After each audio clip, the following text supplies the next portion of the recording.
Makanya Allah mengatakan dalam surah An-Nisa ayat 85, "Man yashfa' syafa'atan hasanatan yakun lahu nasibum minha." Barang siapa yang memberikan syafaat yang baik, perantara yang baik kepada orang, niscaya ia akan memperoleh bagian pahala daripadanya.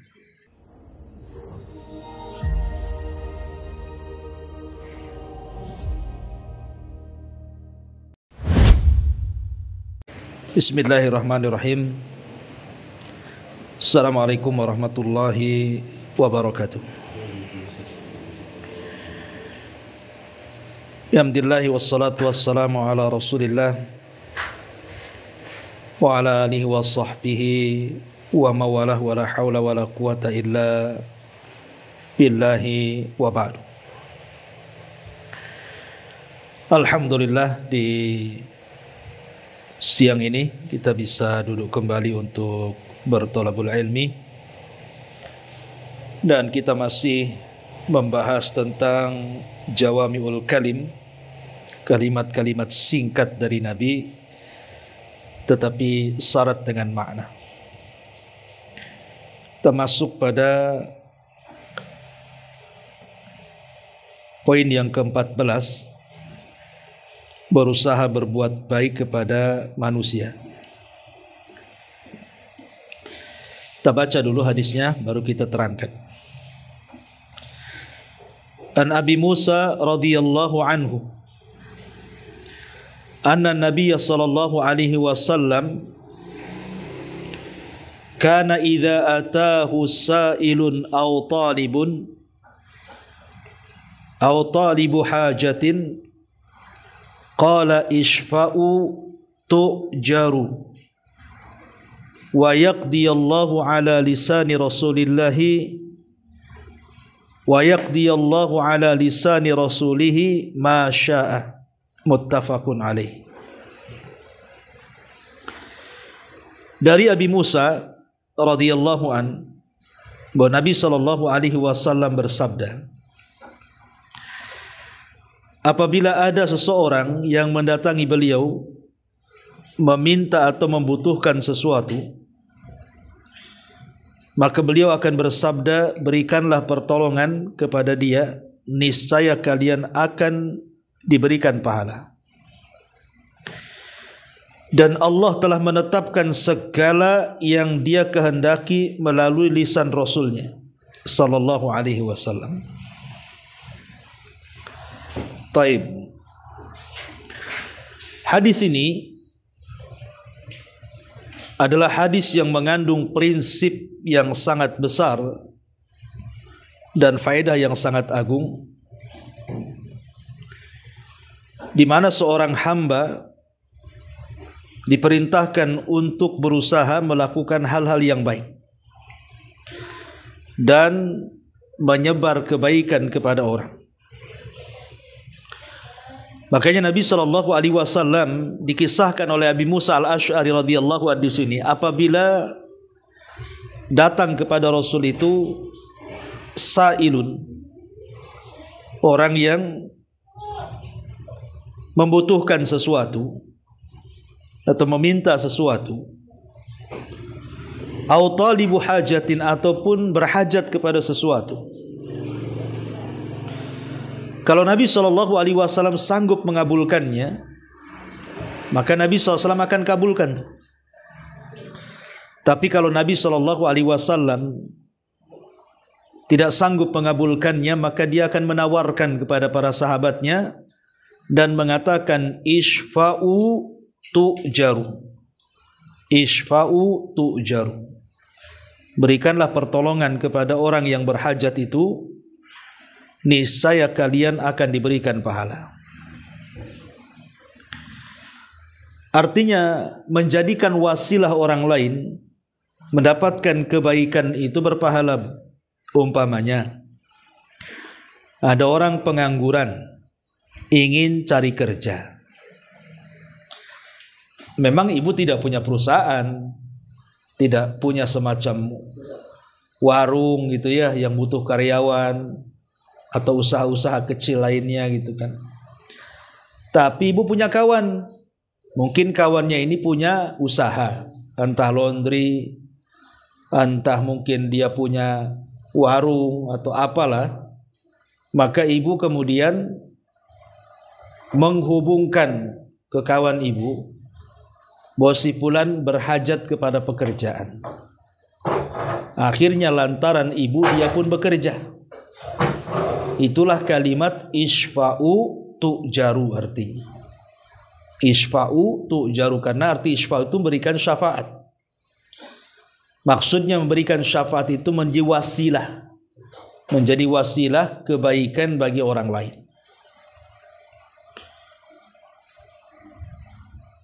Jadi apapun wasilah-wasilah kebaikan, maka masuk pada hadis isfa'u tu'jaru di sini.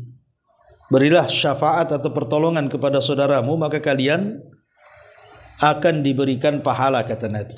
Dan banyak contohnya kan di masyarakat itu. Umpamanya ada orang pengen kerja di mana, di perusahaan mana. Dia tidak punya link ke perusahaan itu. Tapi mungkin suami ibu kerja di perusahaan itu. Dan kemudian dengan perantara suami ibu akhirnya orang yang cari pekerjaan itu dapat pekerjaan di perusahaan itu. Karena mungkin dilobikan sama suami, karena mungkin ada orang dalam di situ yang bisa menerima orang untuk bekerja. Selama tentu tidak ada hal-hal yang mungkar seperti harus dengan nyogo, rasuah, korupsi, ya itu tak boleh, ya. Artinya selama tidak ada penyimpangan dan kemungkaran, menolong orang untuk kebaikan itu berpahala. Umpamanya ibu memasukkan anaknya di sekolah mana, tidak ada link ke sekolah itu, tapi kawan ibu punya link di situ, maka kawannya akhirnya mengantarkan anak ibu ke sekolah itu karena dia akhirnya diterima. Maka menjadikan wasilah perantara kepada orang lain mendapatkan kebaikan itu, kata Nabi, isfa'u tu'jaru. Berilah pertolongan maka kalian akan diberikan pahala. Itu makna hadis isfa'u tu'jaru itu. Tetapi yang namanya memberikan pertolongan itu bukan kan bisa saja berhasil, bisa tidak kan Bu. Umpamanya ada orang minta cari kerjaan sama ibu, kata ibu, yalah nanti saya coba cari informasi. Kemudian ibu cari-cari informasi, dapatlah pekerjaan yang layak untuk orang itu. Tetapi setelah kemudian dites, rupanya gagal pula kan gitu, nggak berhasil. Lah itu berkaitan dengan takdir. Makanya hadis selanjutnya Rasul mengatakan wa yaqdiyallahu ala lisani rasulihi masya. Kata Nabi SAW, dan Allah menetapkan segala yang dia kehendaki melalui lisan Rasul berdasarkan takdirnya. Artinya kewajiban kita hanya menolong saja, menolong orang lain. Soal kemudian yang kita tolong itu memang tertolong, akhirnya dapat pekerjaan, ataupun tidak dapat pekerjaan, itu sudah takdir Allah. Tapi kita sudah dapat pahala karena nolong orang, gitu maksudnya. Makanya tidak ada masalah kita cari pertolongan kepada orang lain untuk supaya menolong orang lain. Atau mungkin umpamanya kita ini punya tetangga susah dan kita juga susah. Kita mau nolong sama-sama susahnya pula kan gitu ya. Tetapi kita ingin menolong, mungkin dia lebih susah daripada kita. Kita sudah susah, tapi orang itu lebih susah dari kita dan kita ingin menolong. Tapi kita tidak bisa menolong dia karena kita juga susah. Akhirnya kita mencari perantara. Datanglah kepada orang-orang kaya, orang-orang yang memang punya rezeki lebih. Kita ngomong sama mereka, fulan, saya ini punya tetangga susah, bisa nggak tolong dia? Artinya kita memang tidak bisa menolong orang itu, tetapi dengan perantara kita akhirnya orang kaya nolong dia. Maka Rasul mengatakan isfa'u tu'jar. Berikan syafaat, berikan pertolongan, maka kalian akan diberikan pahala, kata Nabi. Yang jelas berusaha saja. Soal kemudian ada orang kaya yang mau nolong, ada orang kaya yang bakhil tidak mau nolong, itu urusan takdir. Tapi kita ada usaha di situ nolong orang. Dari sini Nabi SAW mengatakan, wa yaqdiyallahu ala lisani rasulihi masya'a. Dan Allah menetapkan segala yang Dia kehendaki melalui lisan Rasul sesuai dengan takdir yang sudah ditakdirkan. Tapi kewajiban kita adalah berusaha menjadi wasilah perantara orang lain mendapatkan kebaikan. Makanya Allah mengatakan dalam surah An-Nisa ayat 85, man yashfa' syafa'atan hasanatan yakun lahu nasibum minha. Barang siapa yang memberikan syafaat yang baik, perantara yang baik kepada orang, niscaya ia akan memperoleh bagian pahala daripadanya. Jadi kalau seandainya, contoh gini Bu, ada satu keluarga susah hidupnya, akhirnya kemudian ibu tolonglah suaminya dicarikan pekerjaan. Alhamdulillah lantaran usaha ibu suaminya bisa bekerja. Dengan bekerja itu akhirnya dia bisa ngasih makan dirinya, istrinya, anaknya, keluarganya.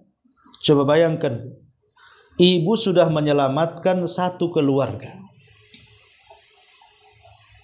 Artinya, jangankan satu keluarga, satu jiwa kita selamatkan, Bu. Seolah-olah kita menyelamatkan satu dunia jiwa. Kata Nabi, kata Allah Subhanahu wa taala, "Wa man ahyaha faka'annama ahyan nas jami'ah." Barang siapa yang menghidupkan satu jiwa seolah-olah dia menghidupkan banyak jiwa. Seluruh jiwa dalam dunia ini dihidupkan sama kita. Itu satu jiwa yang kita tolong tuh. Loh, kalau seandainya kemudian kita carikan pekerjaan seseorang, akhirnya dengan bantuan kita akhirnya dia bisa bekerja, bisa ngasih makan anaknya, istrinya, dan itu langgeng pekerjaan itu bisa berbulan-bulan, bertahun-tahun, banyak pahala yang kita dapat itu, Bu. Ya, jadi jangan pikir macam-macam. Nanti kalau saya carikan kerjaan dia dapat kerjaan, kita pula yang nganggur. Itu lain lagi ceritanya. Orang kayak gitu itu mikir-mikir tuh.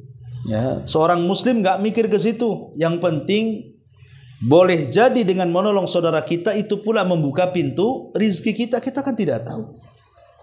Betapa banyak kok orang-orang yang kemudian kita tolong akhirnya dia sukses tanpa sepengetahuan kita. Setelah sukses dia datang kepada kita, akhirnya dia nolong kita. Siapa yang tahu? Makanya Nabi SAW dikisahkan di sini dalam hadis Abi Musa al-Ash'ari radhiyallahu anhu sini, Nabi itu orang yang paling pantang kalau ada orang yang datang meminta pasti diberi. Nabi itu paling pantang kalau ada orang minta pasti diberi. Makanya satu hari ada pengemis datang kepada Nabi SAW. Pengemis ini kasar pula dia, tak ada lembut-lembutnya. Tiba-tiba dia menarik serban dari belakang Nabi. Otomatis serban itu kelilit di leher Nabi, hampir kecekik itu Nabi itu, gara-gara sorbannya. Tiba-tiba kemudian Rasul melirik ke belakang, rupanya pengemis. Tapi Rasul tidak marah. Rasul hanya bertanya, "Ma sya'nuka ya fulan?" Ada apa engkau wahai fulan? Tiba-tiba pengemis ini mengatakan, "A'tini mimma a'taqallah," katanya. Berikan harta yang Allah telah berikan semuanya kepadamu, katanya. La ilaha illallah. Masa mintanya kayak gitu, Bu? Kasih semua yang Allah telah kasih kepadamu. Coba. Kira-kira Bu, kalau ada pengemis ngomong gitu sama ibu, ibu kemplang gak kepalanya? Ini kan kurang ajar, masa mintanya kayak gitu. Tapi Nabi SAW adalah orang yang tidak pernah takut fakir selamanya. Nabi SAW ketika itu baru dapat ghanimah, harta rampasan perang, kambing satu lembah. Apa kata Rasulullah? Ambil tuh kambing satu lembah, katanya. Kaget Arab Badui ini, disangka main-main tuh. Tapi Rasul serius dan mengatakan ambil kambing itu semuanya. Akhirnya diambil kambing itu semua, dibawa balik, Bu. Setelah dia pulang ke kaumnya, dia pun menghabar gembirakan kepada kaumnya dan mengatakan, "Ji'tu min indi khairin nas, rajulun la yakhshal faqra abada." Sungguh aku telah datang dari manusia yang paling baik yang kutemui, seorang laki-laki yang tidak pernah takut kemiskinan sedikit pun. Artinya kalau Rasul sanggup bantu, dia bantu. Tapi kalau Nabi SAW tidak sanggup, maka dia akan meminta bantuan kepada orang lain. Contoh umpamanya, ada tamu datang kepada Nabi SAW. Maka Nabi SAW berusaha menanyakan kepada istri-istrinya, ada enggak makanan yang bisa dimakan tamunya nanti malam. Tapi semua istrinya menjawab tidak ada. Maka Nabi SAW akhirnya berpidato di hadapan orang-orang Ansar dan mengatakan, siapa yang mau memuliakan tamuku, kata Rasul. Maka berdirilah satu sahabat dan mengatakan, saya wahai Rasul. Begitu Rasul kalau tidak sanggup membantu, Rasul minta bantuan orang. Siapa yang bisa memuliakan tamuku, kata orang Ansar, saya wahai Rasul.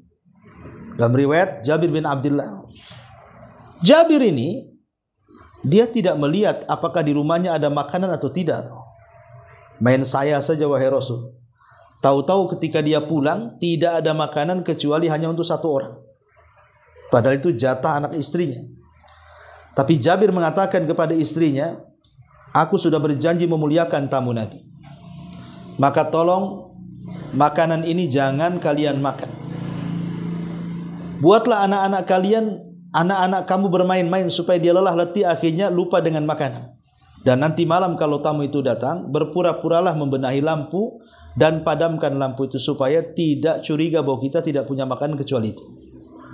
Akhirnya dilakukan sama istrinya. Ya kan? Lihat Bu, kalau ibu posisi di istrinya Jabir pengen ngereweng Bu. Makanan dah tinggal sikit kasih orang pula kan gitu ya. Tapi begitulah para sahabat, namanya sifat isar namanya. Isar itu mendahulukan orang dibandingkan dirinya. Ketika di malam hari betul-betul tamu itu datang, akhirnya kemudian dijamu dengan baik, seolah-olah banyak makan, padahal tinggal satu kali untuk makan satu orang itu aja tamunya. Subhanallah. Ketika selesai menjamu tamu, tamu pun pergi, Allah turunkan ayat memuji keluarga ini. Dan Allah turunkan ayat wa yu'thiruna ala anfusihim walau kana bihim khasasah. Dan mereka para sahabat adalah orang yang lebih mendahulukan orang lain walaupun diri mereka kesulitan. Syahidnya di sini apa Bu? Di sini bagaimana Nabi SAW berusaha menjadi syafaat, perantara, ya, menolong orang lain karena dia tidak sanggup menolong, makanya kemudian dicarikan sahabat yang bisa menolong tamunya. Begitulah akhlak Nabi. Makanya Nabi SAW mengatakan isfa'u tu'jaru. Ya, berikan syafaat, jadikan wasilah kita ini menolong orang lain, kalian akan dapat pahala. Dan pahalanya bisa mengalir itu. Kalau seandainya orang yang kita carikan pekerjaan itu akhirnya dia bekerja terus bertahun-tahun dan dia bisa menolong orang tuanya, bisa menolong saudaranya, bisa menolong keluarganya, berarti pahala kita itu tidak akan terputus itu. Man dalla ala khairin kafaili. Siapa yang menunjukkan kepada kebaikan maka dia dapat pahala orang yang melakukannya, kata Nabi. Masyaallah muslimat yang dimuliakan Allah Azza wa Jalla.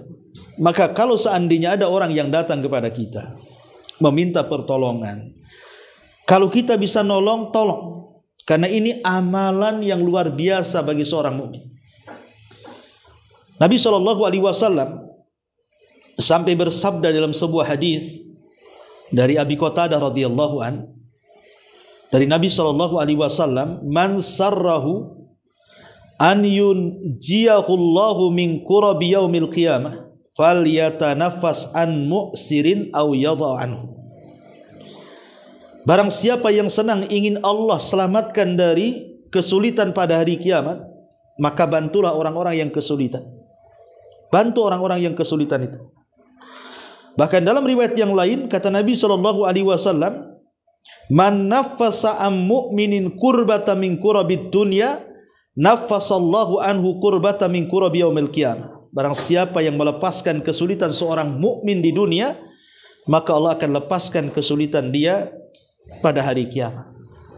Bahkan lebih daripada itu Bu, kalau seandainya nih ada saudara kita minta pertolongan sama kita, minta dicarikan kerja, minta pokoknya ditolonglah sama kita.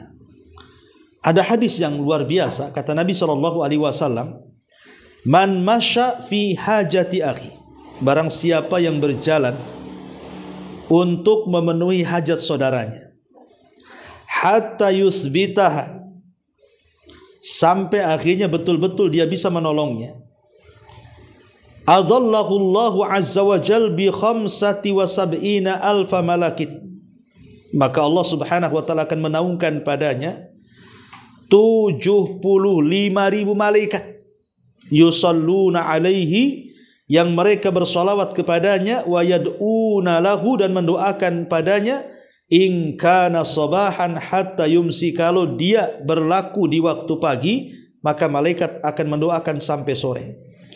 Wa in kana masaan hatta yusbih, kalau dia menolong di waktu sore malaikat akan mendoakan sampai waktu pagi. Wala yarfa qadaman illa hatta Allahu anhu biha khati'ah wa rafa'a lahu biha darajah, dan tidaklah kaki yang kita langkahkan kepada saudara kita itu satu langkah bisa menghapus kesalahan, dan langkah satunya bisa mengangkat derajat. Luar biasa. Ya, 75.000 malaikat mendoakan kita. Kalau kita membantu saudara kita tuh, umpamanya ada saudara kita yang cari pekerjaan, atau mungkin dia sedang sakit, dia tidak ada biaya, atau mungkin dia kecelakaan, atau mungkin dia butuh bantuan. Memang kita tidak bisa membantu, tapi kita carikan orang lain untuk membantu dia. Akhirnya kita jalan sana sini cari bantuan untuk saudaranya. Lah ketika jalan sana sini itu, Bu, apa kata Nabi SAW?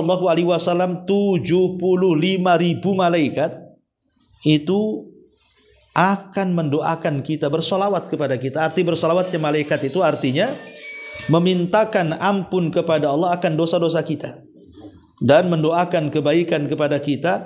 Kalau kita jalan sana sini mencari bantuan di waktu pagi, berarti malaikat akan terus mendoakan sampai sore. Kalau kita cari bantuan di waktu sore, berarti malaikat akan terus mendoakan sampai di waktu pagi. Tidak cukup sampai itu, setiap langkahnya menghapuskan kesalahan, dan setiap langkahnya mengangkat derajat. Nah, luar biasa, Bu, ya kan? Jadi ini amalan-amalan ringan yang seperti ini rupanya pahalanya luar biasa. Bahkan dalam hadis yang lain Nabi SAW mengatakan, "Sana'iul ma'ruf taki masari asu." Sana'iul ma'ruf, perbuatan-perbuatan baik, ya termasuk tadi menolong saudaranya, menjadi perantara saudaranya dapat manfaat. Itu kan disebut sana'iul ma'ruf itu. Apa kata Nabi? Sana'iul ma'ruf taki masari asu, bisa mencegah keburukan-keburukan yang akan menimpa. Maknanya salah satu terhindar kita dari su'ul khotimah. Jadi kalau kita tidak mau mati dalam su'ul khotimah, buruk akhirnya, maka banyak-banyaklah menolong saudaranya. Ya, tidak secara langsung, tidak ada masalah. Boleh jadi secara wasilah saja. Kita menjadi wasilah menolong saudara kita. Ya, itu bisa menjadikan husnul khotimah. Bahkan itu amalan yang paling baik. Kata Nabi SAW, khairun nas, sebaik-baik manusia adalah anfa'uhum linnas, yang paling bermanfaat bagi manusia. Bahkan seafdol-afdolnya amalan yang dicintai Allah Subhanahu wa taala adalah kebahagiaan yang kita masukkan ke hati seorang mukmin. Sururun tudkhiluhu ala qalbi muslim. Dan banyak lagi keutamaan-keutamaan dari menolong orang itu. Makanya jangan segan-segan untuk menolong orang. Baik secara langsung seperti Rasul terkadang secara langsung menolong orang, ataupun menjadi wasilah. Kita cari orang lain untuk menolong orang lain. Maka dua-duanya adalah sebuah kebaikan, dan dua-duanya berpahala besar, dan dua-duanya amalan yang sangat luar biasa di sisi Allah Subhanahu wa taala. Inilah di antara hadis ke-14. Tetapi ada hal yang ingin saya jelaskan di sini, ya, di antara faedah hadis ini. Boleh kita memberikan syafaat kepada orang, maksudnya jadi perantara kebaikan orang, tapi dalam perkara-perkara yang ma'ruf, perkara-perkara yang baik. Kalau menjadi wasilah perkara-perkara buruk, jangan, Bu. Umpamanya ibu dimintai bantuan, ya, suruh ngomong sama kawannya, orang ini bermasalah sebenarnya, sedang ada konflik gitu kan. Tapi nitip pesan sama ibu supaya disampaikan kepada orang yang bermasalah itu dengan bahasa-bahasa yang menjadikan kemudian bertengkar. Nggak boleh. Ya, atau ibu mamanya membelikan benda-benda haram, tetangga mabok, kemudian minta sama ibu suruh belikan khamar, ibu digaji, bisa nggak belikan obat atau khamar gitu, saya bayar kamu. Itu tidak boleh karena kita jadi wasilah, walaupun kita tidak mabuk di situ. Nggak boleh menyampaikan pesan orang lain yang isinya dosa dan kemaksiatan, tidak boleh. Tidak boleh menjadi perantara keburukan kepada orang. Ini yang harus dipahami. Yang kedua, tidak boleh juga memberikan syafaat dalam hukuman-hukuman Allah. Seperti di zaman Nabi, Bu, ada anak pejabat seorang wanita, nyuri. Dalam Islam orang mencuri itu dipotong tangan kan, Bu? Tapi karena anak pejabat, akhirnya kabilah ini nggak mau, kalau bisa janganlah dihukum sampai dipotong tangannya gitu. Kalau bisa jangan sampai dipotong tangan. Akhirnya kemudian orang-orang pun datang menemui Usama ibn Zaid, karena Usama itu kan putra daripada anak angkat Nabi, kan dekat dengan Nabi. Maksudnya biar Usama ngomong sama Nabi, kalau bisa janganlah dipotong tangannya, kasihan itu anak pejabat, apalagi perempuan kan gitu. Tapi Nabi marah dan mengatakan hancurnya umat sebelum kalian itu karena apabila orang mulia yang mencuri, hukum pula tumpul ke atas. Tapi kalau orang rendah yang mencuri, tajam pula ke bawah. Kemudian Rasul mengatakan, ingat, kalau seandainya putriku Fatimah mencuri, ku potong tangannya. Lau Fatimah binta Muhammadin sarakat laqata'tu yadaha. Kalau seandainya Fatimah putra Muhammad mencuri, sudah ku potong tuh tangannya. Jadi tidak boleh memberikan syafaat pada batasan-batasan Allah, hukuman-hukuman Allah. Kan Usama ini kan mau minta penawaran kepada Rasul, membantu anak pejabat supaya jangan dihukum. Tapi kan tidak boleh karena dia memang melakukan kriminal, harus dihukum. Dari sini maka tidak boleh jadi perantara keburukan. Karena sebagaimana perantara kebaikan adalah amal jariah, maka perantara keburukan adalah dosa jariah. Jangan sampai kita menabung dosa jariah. Ya, dosa yang terus mengalir. Kalau dia tidak sampai meninggalkan keburukannya lantaran kita yang jadi wasilah dia buruk. Ya, Bu ya. Jadi itu diantara catatan hadis ini. Dan sekali lagi bahwa tujuan kita ini hanya menolong orang, Bu. Soal kemudian pertolongan itu terjadi atau tidak, yang jelas kita sudah dapat pahala. Karena itu bicara soal takdir. Ibu nolong orang, masukkan orang ke pekerjaan, tahu-tahu tidak diterima, ya sudah, yang penting kan sudah ada usaha nolong orang. Tapi ibu tetap dapat pahala sebagaimana Rasul mengatakan, isfa'u tu'jaru. Berikan syafaat, berikan pertolongan, kalian akan dapat pahala. Wallahu a'lam bishawab. Sampai di sini mungkin silakan ada yang bertanya, kita buka tanya jawab sebelum saya tutup.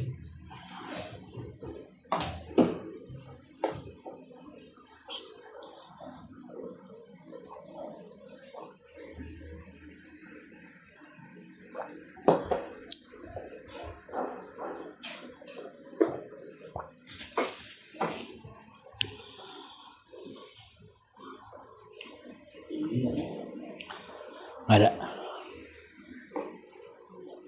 Ya, belum ada. Alhamdulillah.